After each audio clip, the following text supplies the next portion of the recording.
pode passar, teu amor jamais me deixará.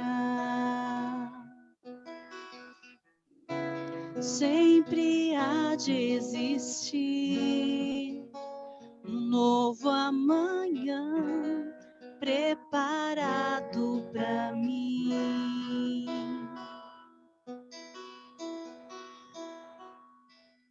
Eu me rendo aos teus pés, és tudo que eu preciso para viver. Eu me lanço aos teus braços, onde encontro meu refúgio, Jesus.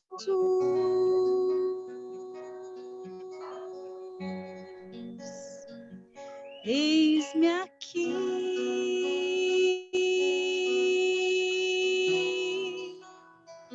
Jesus.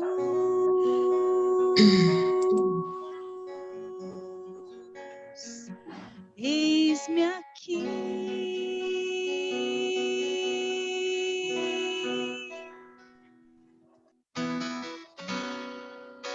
A ti eu vou clamar, pois tudo vem de ti e tudo está em ti. Oh, oh, oh. Por ti vou caminhar, tu és a direção, o sol a me guiar. Oh, oh, oh. Tudo pode passar, teu amor jamais me deixará. Sempre há de existir um novo amanhã preparado para mim. Oh, oh, eu me rendo aos teus pés, és tudo que eu preciso pra viver. Eu me lanço aos teus braços, onde encontro meu refúgio, Jesus.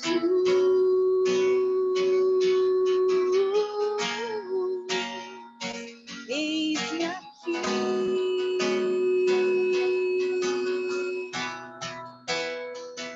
Jesus.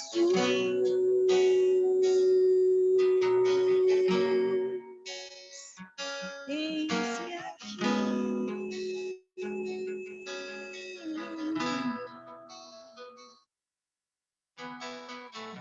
Amém? A próxima que a gente vai cantar, ela fala da grande esperança que nós temos na nossa vida de vermos Jesus voltar. Então eu sei que todo mundo conhece, essa música todo mundo canta, mas é o desejo do meu coração e eu tenho certeza que é do seu coração também, e que nós possamos a cada dia da nossa vida vivermos essa experiência com Cristo de falarmos para Ele: Maranata, ora vem, Senhor Jesus. Amém.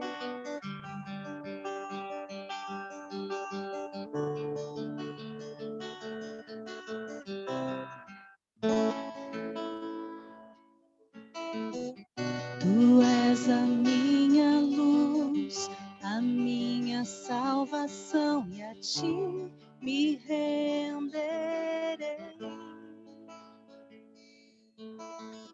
Se ao teu lado estou, seguro em tuas mãos, eu nada temerei.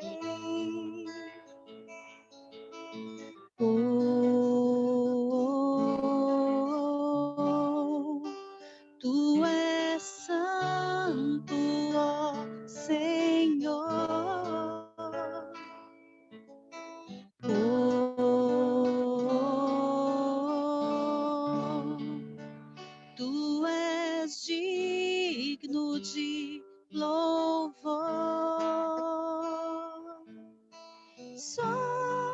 em ti confiarei, eu nada temerei, em frente eu irei, pois eu sei que vivo estás e um dia voltarás do céu para nos buscar, para sempre reinarás.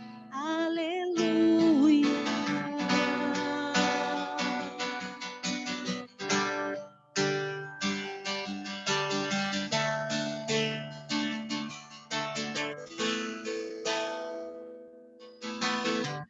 Tu és a minha luz, a minha salvação, e a ti me renderei. Se ao teu lado estou, seguro em tuas mãos, eu nada temerei.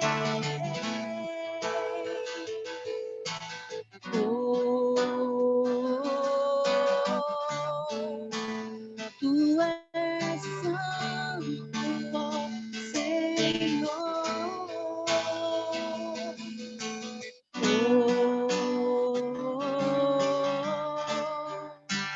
Tu és digno de louvor. Só em ti confiarei, eu nada temerei, em frente eu irei, pois eu sei que vivo estás e um dia voltarás do céu pra nos buscar, pra sempre reinarás. Aleluia.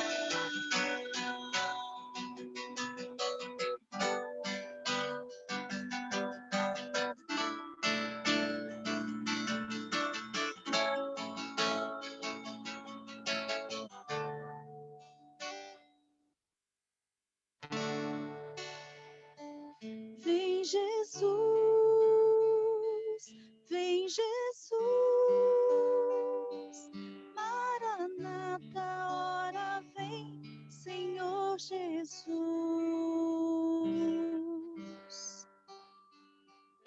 Vem Jesus, vem Jesus, Maranata, ora vem, Senhor Jesus. Vem Jesus, vem Jesus, Maranata, ora vem, Senhor Jesus. Só em ti confiarei, eu nada temerei, em frente eu irei, pois eu sei que vivo estás e um dia voltarás do céu para nos buscar, para sempre reinarás. Aleluia. Amém? Amém. Amém. Giovana? Oi, oi, oi. Tudo bom, pessoal? Feliz sábado a todos.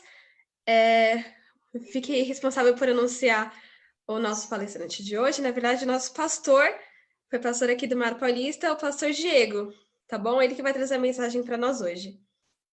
O pastor já está por aqui. Tô aqui e não tô sozinho. Oiê, tudo bem? É um prazer Muito bom tê-los aqui com a revê-los. gente. Prazer é nosso. Prazer nosso. Parece que a família tá aumentando, né? Tá Ah. aumentando. Tá aqui. Aí. Tá, já tem outra Giovana aqui. Tem outra Giovana, verdade. Tem outra Giovana vindo. Depois eu mostro a barriga para vocês. Fechou. Legal. É minha vez? É meu momento? Sua vez, Então- pastor, fica à vontade. Legal. Pô, muito bom ver vocês, muito bom estar aqui. Não é fácil nesse momento de lives aqui e das correrias que a gente está, gravar live. Tem muita gente pedindo para gravar live e o fuso horário atrapalha muito, né? Mas aqui, por exemplo, agora é hora do almoço, né? Mas para o Mar Paulista, para a minha Igreja do Coração, aí, do Distrito de Pedreira, é um privilégio a gente poder estar participando com vocês. Sim. Eu quero mandar um abraço, um monte de gente que eu tô vendo ali, aqui. Tinha um barbudo do lado da Márcia que não era de gás, achei super estranho isso. Tá falando de mim, pastor? Tá falando de mim? Quem que é esse aí, Márcia? Que isso? Olha aí, Elô.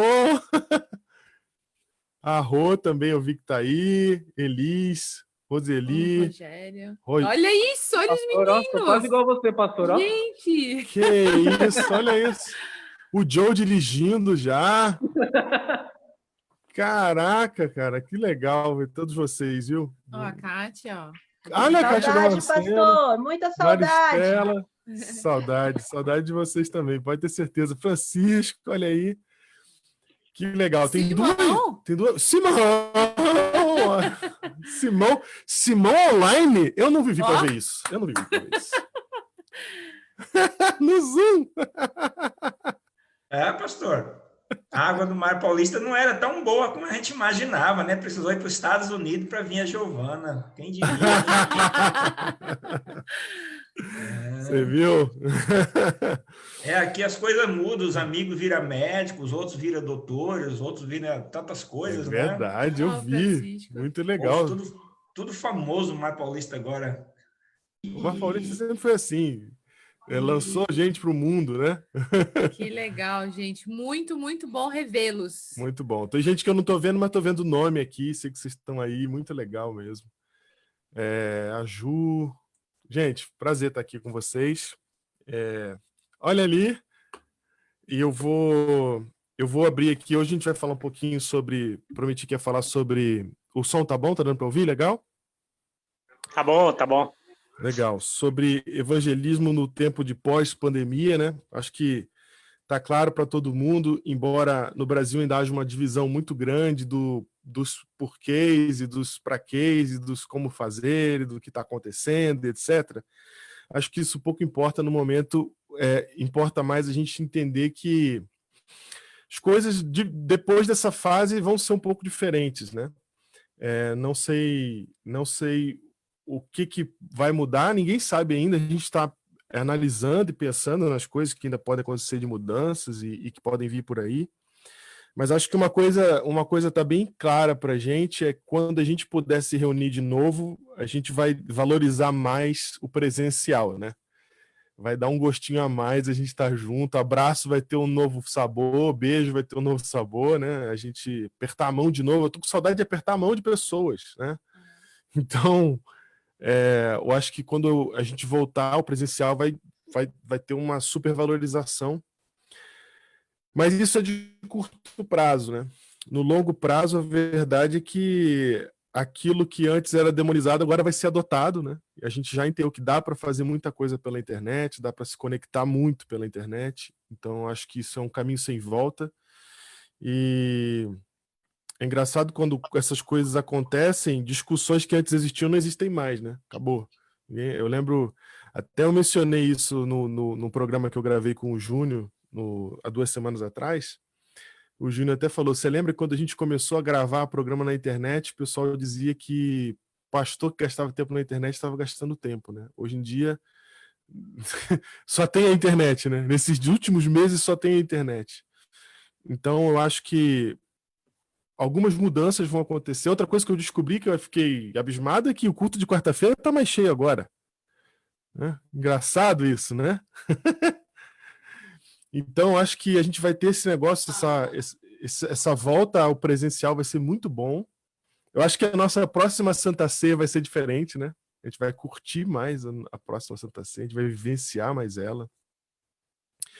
E esse presencial vai fazer mais uma diferença, mas no longo prazo a gente vai começar a usar mais essa ferramenta que estava à disposição e que a gente não estava usando tanto, né?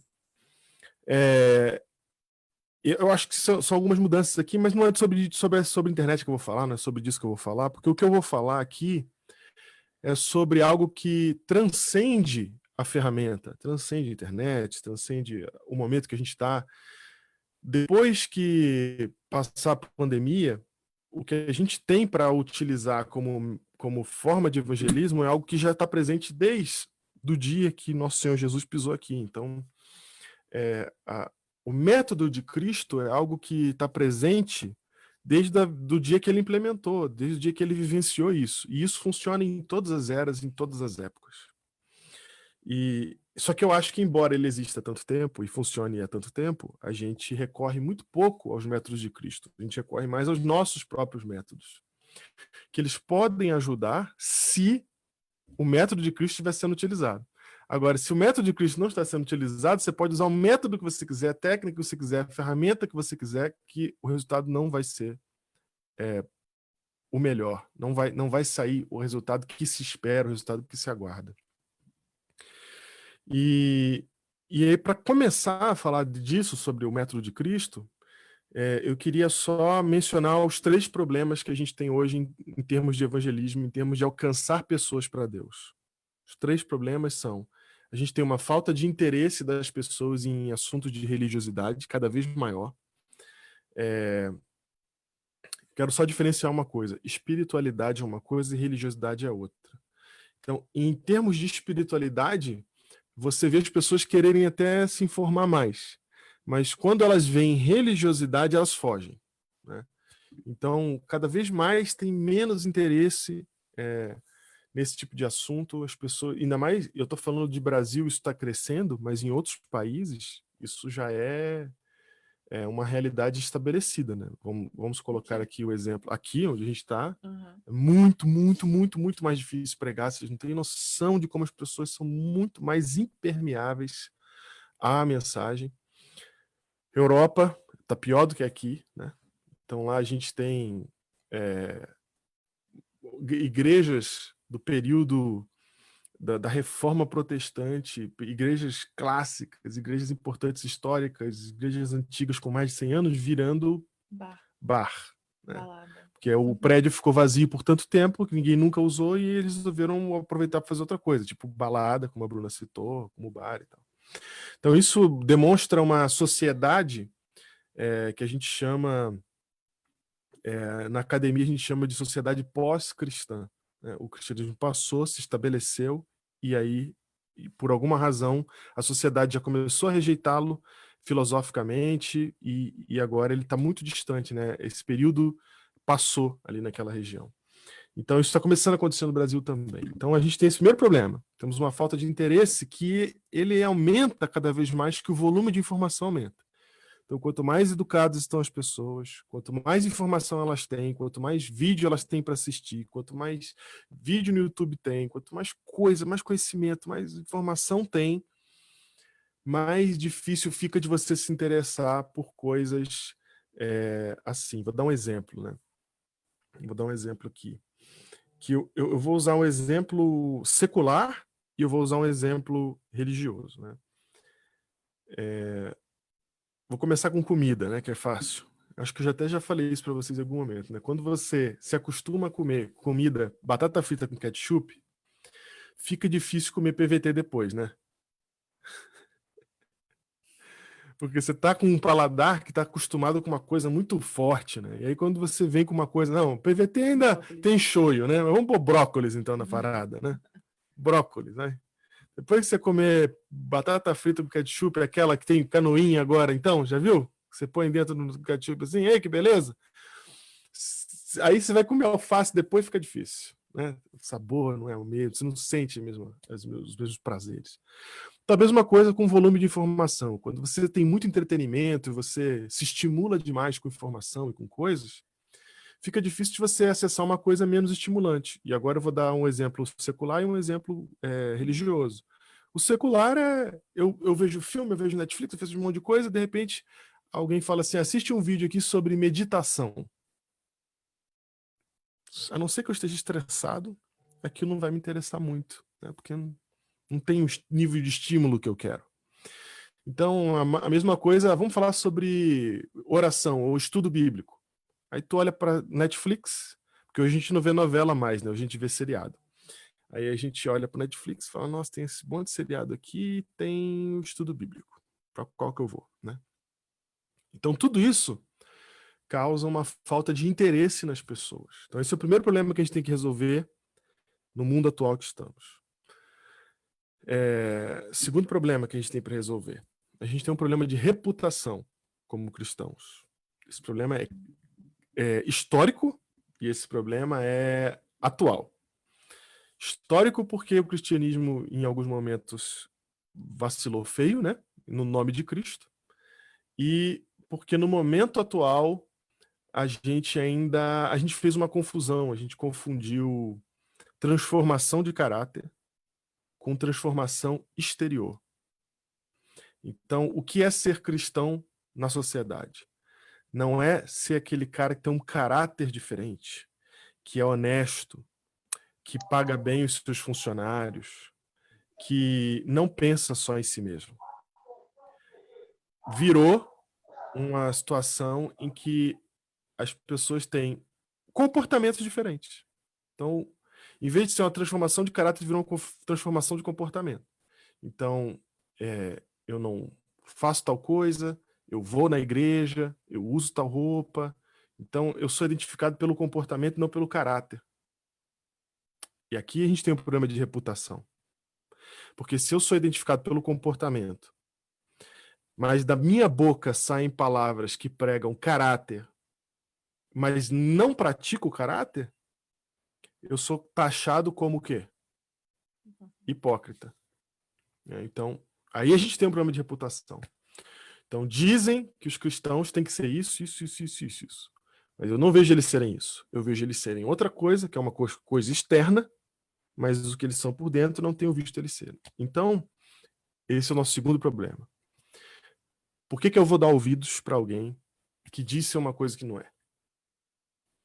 Ou que parece ser uma coisa, mas não é. Então, o segundo problema que a gente tem para pregar. A gente quer dar ouvido, a gente quer receber informação e conhecimento e transformação de gente que a gente reputa positivamente, né? Então, temos o segundo problema. O terceiro problema que a gente tem é de método. Como a gente faz para vencer, né, essa questão do interesse, para vencer até a questão da reputação e para fazer o evangelho chegar nas pessoas? Como a gente faz para isso acontecer? E aí a gente tem reuniões e mais reuniões. Isso é até uma coisa que eu reclamava muito quando eu era pastor distrital, né, que a gente gastava muito tempo na comissão resolvendo pepino e pensando pouco no que a gente ia conseguir realmente fazer para criar métodos de trazer pessoas para a igreja e tal. E aí a gente vive nessa busca, né? E aí cada hora vem uma coisa nova, vem um método novo, aí vem internet. Não, agora a gente tem que fazer culto ao vivo. E eu não sou contra o culto ao vivo, vocês sabem bem. Mas não é o método que vai resolver, né? Não é a coisa, não é o uso da ferramenta que vai resolver. Tem alguma outra coisa, tem que nos ajudar e nos orientar. E o mais interessante de tudo isso é que a gente tem, tanto no texto bíblico, quanto no espírito de profecia, que a gente usa pouco nessas horas, a gente usa muito para... O espírito de profecia, coitado, é tão surrado, sofre tanto, a gente usa ele para tudo quanto é coisa, menos porque a gente tinha que estar usando dele, né? Então, a gente gosta de usar o espírito de profecia para falar lá, a profecia diz que vai acontecer tal coisa e tal. Mas ele nos orienta no que a gente tem que fazer no tempo que a gente está vivendo. E Ellen White tem um clássico texto que eu acho que todos vocês conhecem, né? Do método de Cristo, vocês lembram? Unicamente pelo método de Cristo. Enquanto eu falo com vocês aqui, eu vou... se eu fizer share screen vai ficar pior. Mas enfim, vou colocar no chat. Fica legal. Vou colocar no chat aqui, enquanto eu vou falando, eu vou pedir para minha assistente, Bruna, procurar aqui, ó. Escreve aí, unicamente o método de Cristo. Ou então o Rodrigo, que já está procurando. Eu estou vendo nos olhinhos dele que ele já está procurando no Google ali, ó. Põe aí, unicamente os métodos de Cristo e cola para a gente no chat, para a gente poder ler juntos. Tá? Mas eu também quero mostrar na Bíblia. Vamos olhar na Bíblia qual que é... Em que passagens, em que momento Jesus fala sobre método de alcance? Se é que ele fala, né? E é muito interessante que Jesus falou muita coisa. Mas sobre método de alcance, Jesus só falou 2. Então, ele fala assim, ó, vários momentos ele fala, vai, prega, evangeliza, pega, divide os discípulos de 2 em 2 e manda eles para lugares diferentes, explica como eles têm que agir e etc. Mas, embora ele esteja falando para muitas pessoas, em muitos momentos que a gente deve saber pregar, falar de como prega em si, ele não fala. Ele fala só em 2 momentinhos assim, e é meio que indireto. Uma só vez ele fala direto, no outro é meio indireto. Então é interessante a gente achar esses textos na Bíblia, a gente meditar sobre eles. Um deles vocês já conhecem bem, porque eu já preguei para vocês sobre esse texto bastante, que é Mateus capítulo 5. Né? Mateus capítulo 5. Olha lá. Isso, já está lá o texto unicamente os métodos de Cristo. Já vou ler, está no chat já, mas vamos para a Bíblia primeiro. Mateus 5, a gente conhece esse texto já, Jesus fala sobre o sal e a luz que nós somos. Né? Nós somos o sal e somos a luz. Verso 13 até o verso 16. E o verso que eu gosto muito, que eu já li para vocês já com certeza, que é o verso 16, diz ali sobre uma das formas de método. Né? Ele fala assim, ou a forma de método. Né? Assim brilhe também a vossa luz diante dos homens, para que vejam as vossas boas o quê? Obras.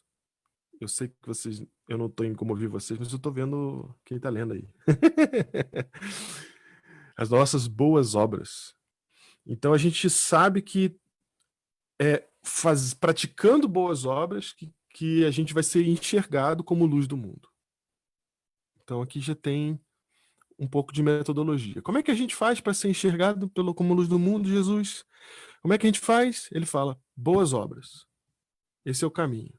Então, só para deixar claro aqui, para quem não lembra, eu repeti, boas obras não são obras da lei, porque as obras da lei não são boas, elas são o mínimo que todo mundo tem que cumprir. Tá? Então, se você não mata, não rouba, eu não vou te dar os parabéns. Isso é o mínimo que você tem que cumprir. Quer seja cristão, quer seja ateu. Ok? Não rouba, não mata, não adultera, não tem parabéns para você, porque você está fazendo o mínimo que todo ser humano já tinha que estar fazendo. Ok? Então não tem destaque para quem não adultera. Não tem destaque. Você não vai fazer um concurso para dar um prêmio para quem não matou esse ano. Né? Não tem destaque. Isso aí não chama atenção de ninguém. Isso é o normal, é o básico, é o mínimo de viver. O destaque está quando a gente vê ações de amor, boas obras, que é o que destacou Dorcas, né? Que é aquela pessoa que hoje, ela não sabe, né? Mas a gente tinha um departamento com o nome dela, 2000 anos depois que ela tinha morrido. É o nível do destaque que alcançou uma pessoa que cuidou das outras. Né? Então, isso é luz do mundo. Isso é boas obras que Cristo está falando. Mas olha que interessante. Vamos para Mateus 10, que é o outro lugar onde Jesus fala sobre isso. É muito breve. Dá até vontade de falar assim, Jesus, se eu podia falar um pouco mais sobre isso. Mas é muito breve. Mateus capítulo 10, quando ele está mandando a instrução para os discípulos deles, né? Para os discípulos dele, os 12. E aí ele fala como eles vão proceder, né? E aí no verso... Essas bolinhas aqui são as pessoas que entraram para assistir? Oi? Só isso. Mateus capítulo 10, verso 7. Diz assim: E à medida que seguirdes, pregai que está próximo o reino dos céus. Olha que interessante. Então, o que fala, o que sai da boca que está próximo ao reino dos céus? E é legal essa pregação de Jesus aqui lá para os seus discípulos, porque já passou 2000 anos, né? E a gente está falando, está próximo ao reino dos céus. Então, por alguma razão, Jesus falou assim, ó, isso é a mensagem de vocês. Tem um pãozinho aqui e uma sopa, velho. Opa! Divide com a gente. Perfeito. Então vamos lá, de novo. À medida que seguirdes, pregai que está próximo o reino dos céus. Então, Jesus colocou isso, essa é a nossa mensagem. Eu acho que isso é uma coisa muito interessante, porque a Igreja Adventista tem essa mensagem no seu núcleo, né? A gente tem no nome isso, né? Pregar que está próximo. Agora, como é que faz isso, Jesus? E aí? Então, o que sai da boca? Sai isso. E das ações, o que sai, Jesus? Verso 8. Curai enfermos, ressuscitai mortos, purificai leprosos, expeli demônios, de graças recebestes, de graça dai. É o único texto que tem do que fazer. A gente tem o das boas obras e a gente tem aqui ele falando curar enfermos, ressuscitai mortos, purificai leprosos, expelir demônios, de graça recebestes, de graça dai.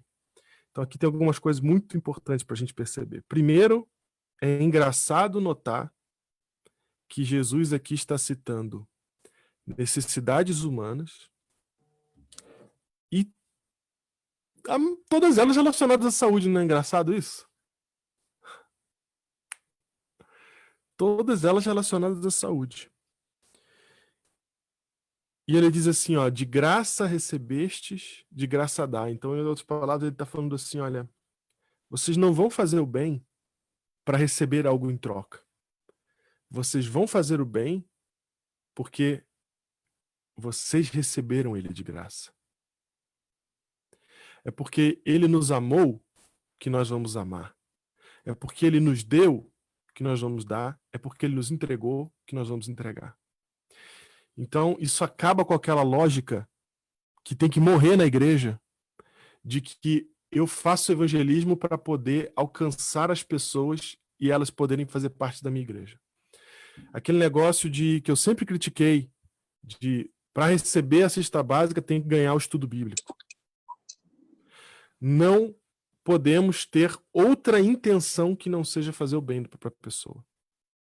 Por quê? Por que eu tenho? Que intenção eu tenho para fazer o bem? A intenção que eu recebi. Deus me deu o amor, Deus me deu de graça, Deus me deu a salvação, não me cobrou um centavo. Por que eu vou fazer o bem para o outro? Porque eu vou só compartilhar o que eu recebi dele. Então não é com uma intenção por trás.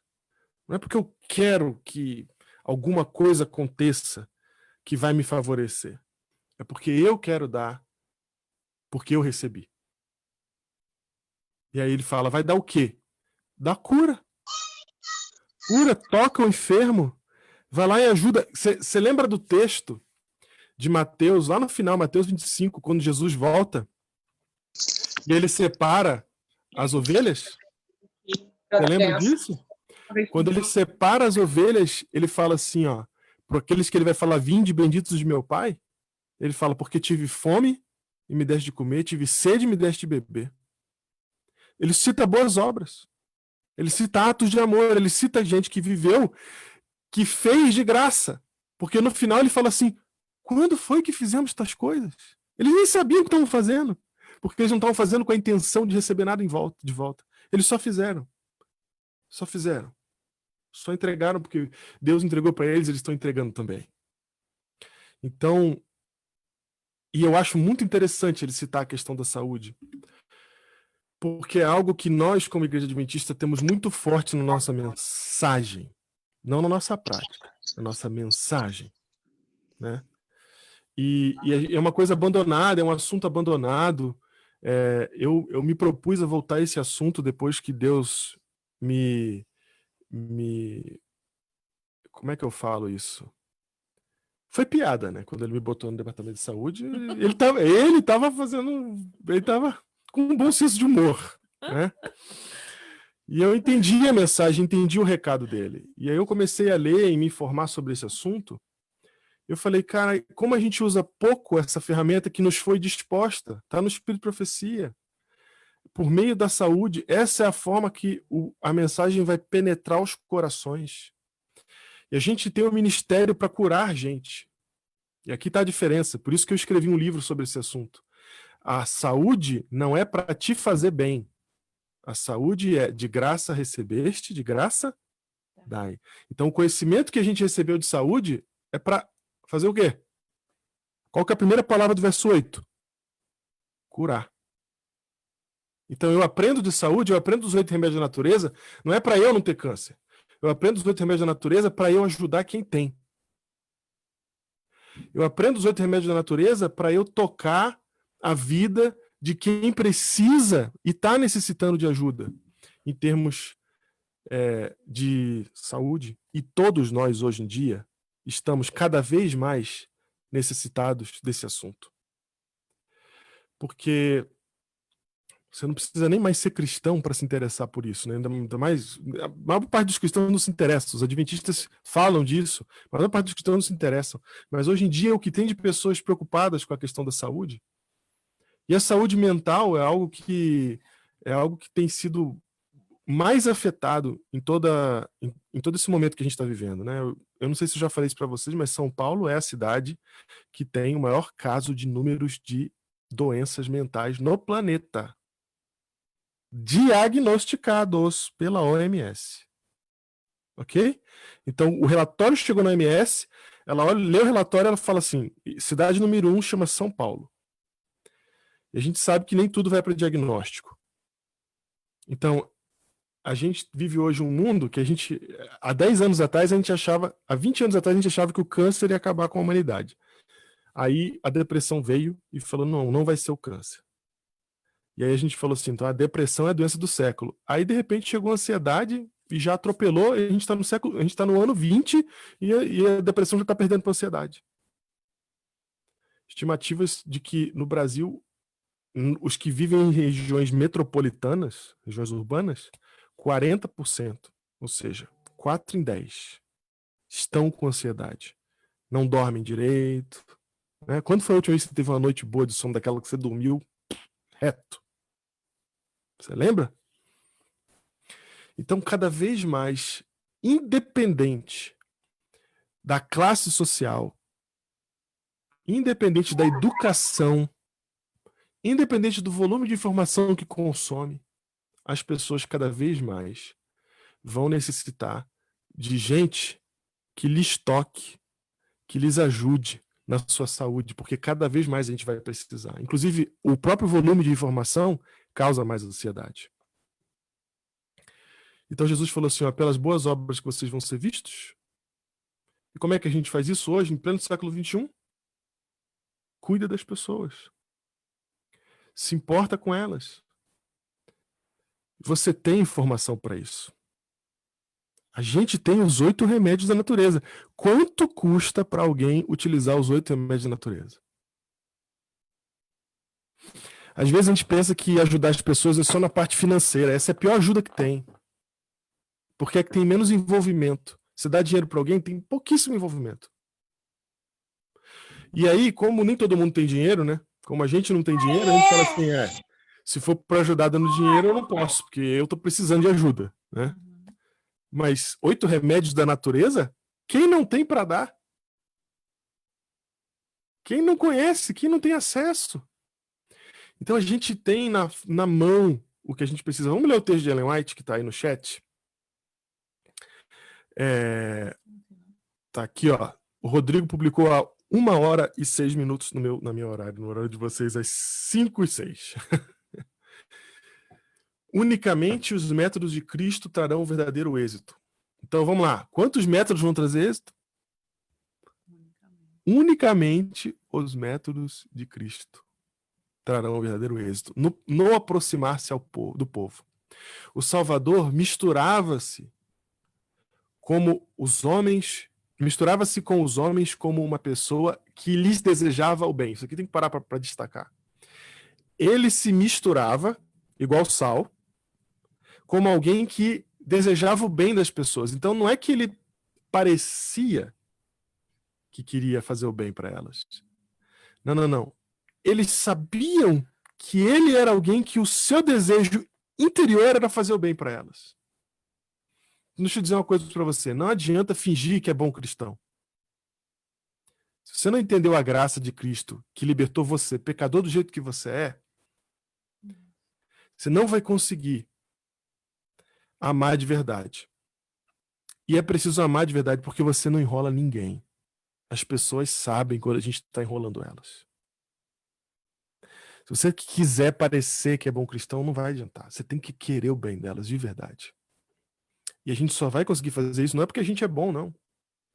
É quando a gente meditar num Deus que deu o seu único filho para me libertar do pecador que eu sou. Sem me cobrar nada de volta. Quando eu entendo isso, perdoa as nossas dívidas, assim como nós perdoamos os nossos devedores. Então, a gente só perdoa os nossos devedores porque alguém perdoa nossas dívidas. E aí, é quando a gente ama de verdade, deseja o bem das pessoas de verdade, elas vão ver isso. Elas vão perceber, elas vão falar assim, mas por que é que o Rodrigo me trata tão bem? Por que é que a Juliana veio me visitar quando eu tô doente, se nem meus parentes vieram me visitar? Por que é que a Josefa me trouxe um pão? Sabe? Por que que as pessoas estão se importando? E quando elas não acharem essa resposta, elas vão saber assim, elas vão saber que só há uma coisa que está por trás. Você quer o bem dela.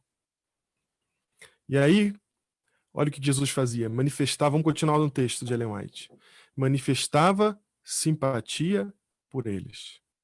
Então, Jesus não era carrancudo, Jesus não era a pessoa que vinha só falar de justiça, né? Jesus vinha com sorriso, e Jesus vinha com simpatia. Eu me importo com o que você está passando. Né? Ministrava-lhes o quê? As suas o quê? Obrigado. Necessidades. Então, olha só, Jesus queria o bem das pessoas e olhava para elas o que elas precisavam, não o que eu acho que elas precisavam. É o que elas precisam. E para eu descobrir o que elas precisam, eu tenho que me envolver. Eu tenho que me envolver e saber o que ela realmente necessita. E quando eu souber o que ela realmente necessita, eu vou ajudar ela nesse sentido. E olha, eu tô para achar alguém que não tem qualquer tipo de necessidade de saúde. Mas não precisa ser só saúde, não. Pode ser qualquer outra coisa. Inclusive pode ser dinheiro também. Pode ser qualquer coisa. Mas o que ela necessita? Às vezes é a atenção que ela necessita. Às vezes é alguém, um ouvido. Às vezes é só um ouvido. Você vai ter que gastar umas 2 horas ouvindo. Gastar, a gente usa essa palavra. Eu que sou introvertido, então, para mim, eu uso essa palavra mesmo, é gastar. Entendeu? Mas é isso que ela precisa. E se a gente quer o bem dela, isso pode ajudá-la. E aí, quando a gente fizer isso, o que vai acontecer? Olha lá o método de Cristo. Elas vão confiar em nós. E aí, a gente vai dizer, vai lá e faz o mesmo. Segue-me. Faz a mesma coisa que eu fiz com você, com outra pessoa. Isso é discipulado. Isso é exatamente o que Cristo pede pra gente fazer. Igual o que ele fez. Cuidar das pessoas, querendo de verdade o bem delas.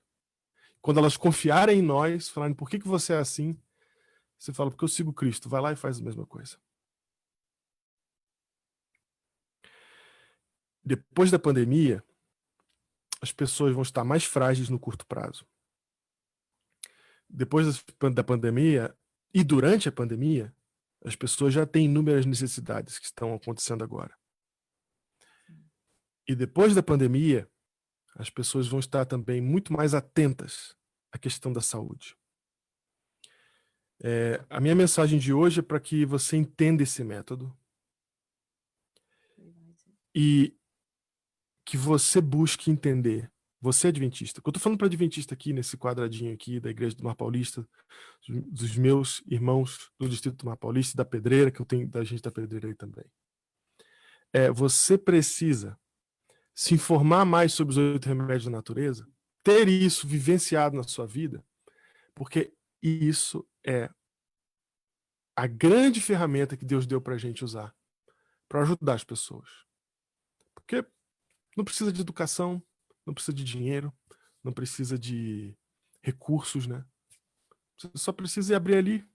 Se você ler o livro Ciência do Bom Viver, você vai ver que o livro inteiro, a parte menor do livro é a parte que para de falar para falar de saúde. São menos de 5 capítulos do livro de 44. A maior parte é missão. A maior parte é missão, é fazer o que Cristo fez. Esse é o grande objetivo, fazer o que Cristo fez. Então, quando eu escrevi o livro chamado Fé que Cuida, o objetivo é esse. É a gente vivenciar uma fé que cuida dos outros. Uma fé que se importa com os outros. E isso dentro da própria igreja não acontece, né? A gente sabe. A gente tem que começar a buscar essa fé que cuida, porque é isso que vai fazer diferença no nosso evangelismo depois antes e depois desse processo de pandemia. Mas eu queria muito acordar a gente, nós, irmãos adventistas, que temos a mensagem de saúde na mão. E só um detalhe, não é para usar a mensagem de saúde de maneira agravante, né? Não é para usar a mensagem de saúde como um método de condenação e de comportamento. Vamos ajeitar o comportamento. Não é comportamento, gente. 8 remédios são coisas muito simples, e cujo objetivo é trazer estilo de vida, um novo jeito de viver que vai fazer as pessoas viverem melhor. Então, é positivo, não é negativo. Sai da via negativa, sai da via do fariseu. Não posso isso, não posso aquilo outro, não pode aquilo lá, não pode andar 1000 passos, não pode cuspir no chão, não pode dizer o quê. Sai da via do fariseu. É a via positiva, é o que eu posso fazer de bom. Eu posso curar, eu posso entregar, né? Só um outro detalhe que a Bruna me lembrou aqui é que o título do livro em português, Ciência do Bom Viver, é um título escrito que foi traduzido para o português, mas o título original que Ellen White botou no livro, que é o título do livro em inglês, eu prefiro, que é Ministério de Cura. Então, Ciência do Bom Viver é a ciência para eu viver bem, né? Mas o Ministério de Cura é um serviço que eu presto para curar o outro. Então, que a nossa vida de evangelismo seja uma vida de um serviço. A minha vida é de serviço em favor do outro, para curar o outro.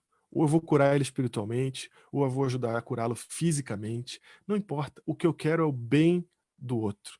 Isso tem que ser visto em mim. Então, as pessoas vão seguir a Jesus porque eu estou seguindo a Jesus. Que Deus nos ajude, que Deus nos abençoe nisso. E esse estilo de vida, ele muda primeiro na gente, né?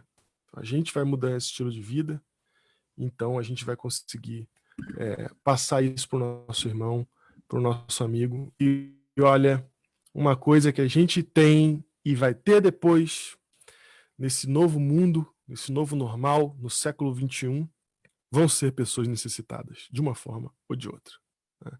Então, que a gente seja essa luz para iluminar as trevas e esse sal para transformar nesse mundo de gente necessitada que a gente vai ter, para que Deus possa derramar o seu Espírito sobre nós, como está prometido que vai acontecer. E aí os corações vão ser tocados, né? Que Deus abençoe, que seja assim para vocês, meus queridos amigos aí, irmãos do Mar Paulista de Pedreira. E eu vou fazer uma oração com vocês agora. Eu não sei o que vai vir depois, vou voltar para o Rodrigo, mas eu quero fazer uma oração com vocês. Pai Santo, é muito ruim estarmos longe uns dos outros, muito ruim não podemos nos abraçar, mas que bom que a gente está conseguindo se ver aqui, que bom que mesmo com a distância de milhares e milhares de quilômetros, a gente consegue ver os nossos irmãos aqui. Eu estou muito feliz de vê-los aqui. Meu coração é grato porque o Senhor nos uniu, porque graças ao teu evangelho nós nos tornamos irmãos, e para mim é um grande privilégio poder estar aqui falando com eles e abrindo a palavra. Essa mensagem que o Senhor colocou no meu coração, na medida que eu fui entendendo, Senhor Deus, o quanto a gente precisa ser verdadeiro nesse mundo que a gente está hoje. E se a gente cuidar das necessidades das pessoas, elas vão se interessar em nos ouvir. O nosso problema de reputação vai acabar. E a gente vai estar fazendo exatamente aquilo que Cristo fez por nós. Então ajuda os meus irmãos que estão ouvindo isso a adotarem esse estilo de vida do discípulo. E ajuda a mim e a Bruna a adotarmos esse estilo de vida do discípulo, Pai. Para que a gente possa viver o que o Senhor viveu, repetir o que o Senhor fez por nós, por outros. Para que a gente não viva só de palavras, mas que a gente seja uma comunidade de amor, para que a luz brilhe e o sal transforme. É o que eu te peço no nome de Jesus. Amém. Pastor Diego, muito obrigado. Foi muito bacana ter você com a gente aqui. O tempo passou rápido, né? Então, que Deus abençoe vocês aí, a família. Não sei se a Bruna quer falar alguma coisa aí também, fica à vontade, né? E para você que estava assistindo aí pelo Facebook, também muito obrigado, tá? Agora, você que está aqui pelo Zoom, a gente pede só para que